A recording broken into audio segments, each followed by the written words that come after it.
Bonjour à tous, je vous retrouve aujourd'hui pour la nouvelle vidéo des lectures de la semaine. J'espère que vous allez bien, j'espère que vous avez pu lire de chouettes livres cette semaine. Pour ma part, j'ai pu lire ceci. C'était certaines lectures déjà en cours et d'autres nouvelles que je vais vous présenter tout de suite. Commençons par celui-ci, Meurtre et Charlotte aux fraises. C'est le tome 2 des enquêtes d'Anna Swenson. J'avais lu le premier tome qui s'intitule Meurtre et pépites de chocolat que j'avais adoré.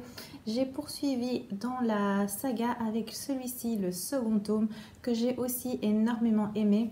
Alors, je ne vais pas vous raconter l'histoire parce que ça risque de vous dévoiler des informations importantes par rapport au premier tome, mais on suit toujours le même personnage qui est le personnage d'Anna Swenson qui est pâtissière, donc elle fait des cookies, des gâteaux, elle a même sa boutique de cookies. Ses pâtisseries, ses gâteaux sont vraiment fort appréciés. Elle habite dans un petit village où tout le monde se connaît. Elle a une sœur qui est plus jeune qu'elle, qui est agent immobilier, et sa maman qui est un personnage assez particulier, qui se mêle clairement de la vie de sa fille et qui fait tout pour essayer de la caser étant donné qu'elle est célibataire. Elle va de nouveau être impliquée dans une affaire de meurtre, donc elle va découvrir un cadavre et étant donné que la police fait un raccourci, donc ne va pas apparemment chercher plus loin pour découvrir l'assassin de cette personne, elle va mener l'enquête et dans ce tome-ci, elle va être assistée par sa sœur et j'ai vraiment beaucoup apprécié. C'est toujours aussi agréable à lire, les personnages sont attachants, il y a des moments drôles, il y a des moments émouvants, il y a aussi des petites recettes de cuisine qui sont insérés dans le livre, donc c'est vraiment très agréable. J'ai déjà le tome 3 qui est disponible dans ma palle, donc je vais sans doute poursuivre assez rapidement cette saga. Seconde lecture, c'est celui-ci, c'est Elantris de Brandon Sanderson. Je vous en avais parlé dans la précédente vidéo, c'est la première fois que je lis un livre de cet auteur. Ici, on est aux éditions Le Livre de Poche. Ça faisait un moment que j'avais envie de lire quelque chose de cet auteur. Je me suis décidée pour celui-ci. C'est un beau pavé parce qu'il fait quand même plus de 900 pages, mais ça se dévore, ça se lit vraiment tout seul. Je pensais prendre un peu de temps pour le finir, mais au final, ça a été très vite. Donc pour l'histoire, on est à Elantris, c'est une cité qui avait une renommée incroyable avant et ça fait 10 ans qu'il y a une malédiction, que la malédiction a frappé cette cité.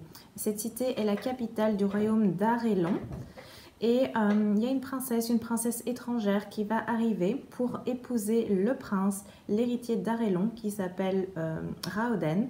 Mais quand elle arrive donc dans la cité, on lui apprend que son futur époux est décédé, qui vient de mourir. Donc cette jeune fille, elle est là. Elle doit découvrir la façon de vivre des gens, les coutumes. Elle s'intéresse beaucoup à la politique, au pouvoir. Elle va vraiment s'impliquer dans cette nouvelle vie et la cité d'Elantris l'intrigue énormément. Donc elle va s'intéresser aussi à cet aspect de la ville, de la cité qui est cachée. La cité d'Elantris, elle est emmurée, donc il y a des énormes remparts qui la cachent aux yeux de la population et c'est gardé également par des gardes, donc personne ne semble vraiment s'intéresser à cette cité. En tout cas, tout le monde en reste assez loin et elle, au contraire, ça l'intrigue. Donc elle va essayer d'un petit peu voir ce qui se cache entre ces murs. Donc j'ai vraiment adoré. C'est un roman de fantasy. Ça faisait longtemps que j'avais plus l'occasion d'en lire, mais j'ai vraiment adoré. On y retrouve des intrigues de pouvoir, on y retrouve de la magie, des secrets. Il y a aussi un aspect avec les guerres de religion qui est présent et le tout est vraiment très bien mené. On passe de personnage en personnage, donc on va s'intéresser au personnage de sa reine évidemment principalement, donc qui est cette princesse étrangère qui arrive, qui est un personnage vraiment fort, qui est un personnage intelligent, qui est un personnage courageux. Donc j'ai vraiment bien aimé, c'était une excellente lecture et je poursuivrai sans doute du coup d'autres romans de cet auteur. La suite, j'ai lu celui-ci, L'orpheline de Von Ling, qui était aussi une de mes lectures en cours de la semaine passée. Je l'ai terminé d'une traite parce que j'ai vraiment beaucoup aimé ce livre. C'est un coup de cœur. Je ne m'attendais pas à ça. Je savais pas, enfin j'avais lu la 4e de couverture bien évidemment, mais j'ai vraiment adoré cette lecture. Déjà la couverture est juste magnifique de tous les côtés, aussi bien au niveau de la 4e de couverture que du dos.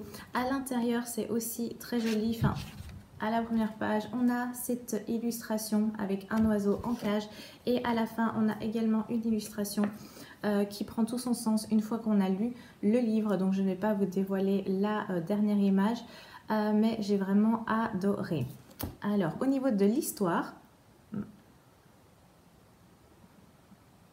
je suis ici avec mon petit thé de rituel d'ailleurs, qui est le thé de la collection...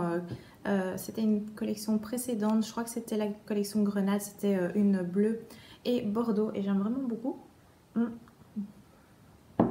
Alors, nous sommes à Londres dans les années 1750 plus ou moins et on va suivre le personnage de Bess. Bess qui est une jeune fille qui vient d'accoucher d'une petite fille et étant donné qu'elle n'a pas de moyens, sa famille est pauvre, elle vit avec son père et son frère, leur mère est décédée.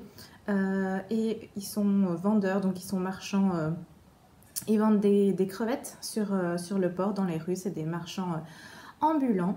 Étant donné qu'il n'y a pas d'argent pour une nouvelle bouche à nourrir, la solution de Bess, c'est de confier sa petite fille à l'orpheline de Von Ling, qui tous les X temps a un quota d'enfants qui peuvent accepter. Tous les enfants ne sont pas acceptés, donc il y a cette crainte aussi de ne pas avoir de place pour son enfant. Chance pour elle, on va dire, hein. Son bébé est accepté, donc elle peut confier son enfant qu'elle appelle Clara à cet orphelinat et il y a moyen en fait de récupérer son enfant quand c'est possible pour la mère, pour les parents. Elle laisse avec son enfant un objet. Les mères ont le droit de laisser un objet pour leur enfant. Généralement, c'est un tissu de leur vêtement, quelque chose comme ça. Mais Bess, elle laisse une moitié de cœur gravée dans un os de baleine qui en fait appartenait au père de la petite fille. Elle va laisser son bébé là, elle part le cœur lourd évidemment, mais elle a bien l'intention de venir récupérer sa fille dès que possible. Le temps passe et là, 6 ans plus tard, elle a enfin réuni toutes ses économies. Elle se rend à l'orphelinat pour récupérer son enfant et là, on lui apprend que sa fille n'est plus à l'orphelinat depuis bien longtemps, étant donné que le lendemain du jour où elle a déposé son bébé, une personne est venue récupérer son enfant et elle avait toutes les informations, donc elle est venue avec son nom, avec son adresse. Elle avait également l'information de ce qui avait été laissé sur place, le souvenir qui avait été laissé sur place. Et donc là, l'histoire va bien entendu démarrer pour savoir ce qui est advenu de son enfant, qui pouvait avoir toutes ces informations sur son bébé, étant donné que le père de l'enfant est décédé, donc ça ne peut pas être lui. Et l'histoire va se mettre en place. J'ai vraiment énormément aimé cette histoire, c'est très très bien écrit, on se retrouve parfaitement dans Londres dans ces années 1750. On voit aussi les différences de classe. Donc on a Bess qui se trouve dans une situation financière difficile, qui vit dans la pauvreté, qui fait tout pour s'en sortir avec son père, avec son frère aussi, qui tourne mal. Et de l'autre côté, il y a les personnes qui ont de l'argent, qui ont des facilités et pour qui tout est plus facilement acquis. J'ai vraiment adoré. C'est une histoire émouvante. On s'attache très vite au personnage de Bess principalement, hein, qui recherche, qui fait vraiment preuve de courage pour rechercher son enfant, qui va tout faire pour la récupérer. J'ai adoré. C'est vraiment une très très belle histoire. Passons au style Cozy Mystery un petit peu. Avec Son espionne royale et la reine des cœurs, c'est le tome 8, c'est le dernier. J'ai toute la saga qui se trouve rangée dans ma bibliothèque ici, juste derrière moi. Donc j'avais hâte de poursuivre. J'avais lu il n'y a pas longtemps le 7e tome, je vous en avais parlé, qui est Son espionne royale et l'héritier australien. C'était ça. Donc ici, on a le tome 8, toujours les mêmes éléments, mais ça fait mouche à chaque fois. En tout cas, moi, j'adore cette série, j'adore cette saga. Ça se lit assez vite, hein, c'est fluide, franchement, il n'y a pas de souci à ce niveau-là. Le livre fait plus ou moins 350-370 pages. Hop. Oui, 370, plus proche des 380, mais ça se lit vraiment très très facilement. Donc dans cette histoire, on va retrouver Georgie, évidemment, qui cette fois-ci est emmenée par sa mère qui doit se rendre aux États-Unis parce qu'il y a un endroit aux États-Unis où il est autorisé de divorcer sans avoir l'aval de l'époux ou de l'épouse. Hein. Donc seulement une des deux personnes peut se rendre sur place pour obtenir le divorce. Et étant donné que sa mère a eu déjà plusieurs époux et qu'elle est toujours mariée avec un Américain assez conservateur qui lui a jamais accordé le divorce, même si ça fait des années qui sont séparés. Et étant donné que maintenant elle est avec un riche homme d'affaires allemand qui voudrait l'épouser, elle doit trouver une solution pour divorcer, pour pouvoir ensuite se remarier. Donc elle emmène Georgie avec elle pour ne pas faire le voyage toute seule et elles vont faire la traversée de l'Atlantique dans un bateau luxueux évidemment, étant donné que la mère de Georgie, qui est une ancienne actrice, est habituée au luxe et aux attentions. La traversée se passe, mais il y a des remous, on va dire, étant donné qu'il y a un voleur de bijoux qui est à bord. Donc il y a des bijoux qui vont disparaître et Georgie va être témoin d'un accident. Donc elle va voir quelque chose qui va être balancé un soir par-dessus bord et elle pense avoir vu des cheveux dans cette silhouette enveloppée qui est jetée à la mer. Malheureusement, on ne retrouve pas de corps évidemment dans la mer, donc la traversée se poursuit et quand on recense les personnes qui sont à bord du bateau, on ne constate pas de personnes manquantes. Donc on pense que Georgie a peut-être mal vu ou il faisait noir, enfin bref, ça ne peut pas être ça. La traversée se poursuit, elles vont arriver aux États-Unis et là, elles vont être embarquées étant donné que on va proposer à la mère de Georgie de tourner un film. Parce que cette procédure de divorce n'est pas aussi simple. Il ne suffit pas de venir un jour et de repartir 5 minutes après divorcer. Il faut rester quelques jours sur place. Donc ça n'arrange pas du tout la mère de Georgie de rester dans une ville pas très animée. Et l'opportunité de faire ce film l'occupera durant la quinzaine de jours qu'il faut attendre pour avoir les papiers en ordre. Donc elles vont accepter, la mère en tout cas de Georgie va accepter de faire ce film même si elle a certaines réserves et évidemment il va de nouveau y avoir des rebondissements tout autour de ce film. Il y aura la rencontre d'acteurs américains importants, le producteur aussi qui est un personnage assez intéressant. Il y aura de nouveau des petits secrets, des intrigues, des tensions. Donc j'ai vraiment adoré, c'était un très bon moment de lecture, on a de tout, on a de l'aventure, on a des rebondissements et c'est vraiment très très agréable. Évidemment en plus du personnage de la mère de Georgie, il va y avoir Darcy qu'on va retrouver avec grand plaisir et il y aura également le retour de Belinda. Donc je vous conseille cette série, c'est vraiment très chouette. Enfin, la dernière lecture que j'ai pu faire cette semaine, c'est celui-ci, c'est Là où sont les oiseaux. C'est un livre qui me faisait de l'œil depuis sa sortie. Je trouvais la couverture vraiment très très belle, très poétique, très élégante. C'est aux éditions Gallmeister et c'est écrit par Maren Uthaug. Je ne sais pas comment on prononce. J'ai décidé finalement de me lancer dans sa lecture qui est assez fluide, ça se lit assez vite. Donc ici, nous sommes au large de la Norvège. Et toute l'histoire se passe principalement dans un phare au large des côtes de la Norvège. Nous allons suivre la vie des habitants de ce phare. Cette vie qui est vraiment très difficile, c'est une vie qui est coupée du monde, on est à la merci des éléments et la solitude peut être vraiment extrêmement pesante, extrêmement dangereuse également.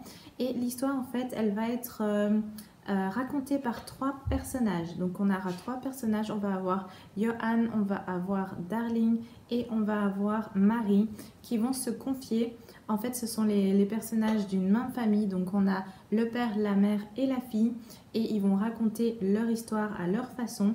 On va découvrir évidemment tous des secrets. C'est une histoire qui tourne autour des secrets. C'est des sujets qui sont quand même assez difficiles, assez durs. Mais moi j'ai bien aimé cette histoire, ça change un peu des lectures habituelles. C'est vraiment une saga familiale où les personnages sont torturés par leurs actes et par leur passé. C'est vraiment une histoire touchante et j'ai bien aimé la découvrir. Alors, c'est tout pour mes lectures que j'ai pu faire, mais j'ai commencé évidemment d'autres lectures. Je vais vous en parler maintenant.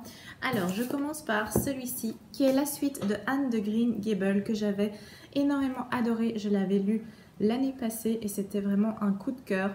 Je trouve que les couvertures ici c'est de l'édition Monsieur Toussaint l'Aventure, elles sont magnifiques. Donc la suite ici c'est Anne d'Avonlea. C'est écrit par Lucy Maud Montgomery. J'ai pas beaucoup avancé parce que j'ai vraiment envie de savourer cette lecture. Je prends tout mon temps pour la lire. Je suis à la page 53. Il y en a plus ou moins 350.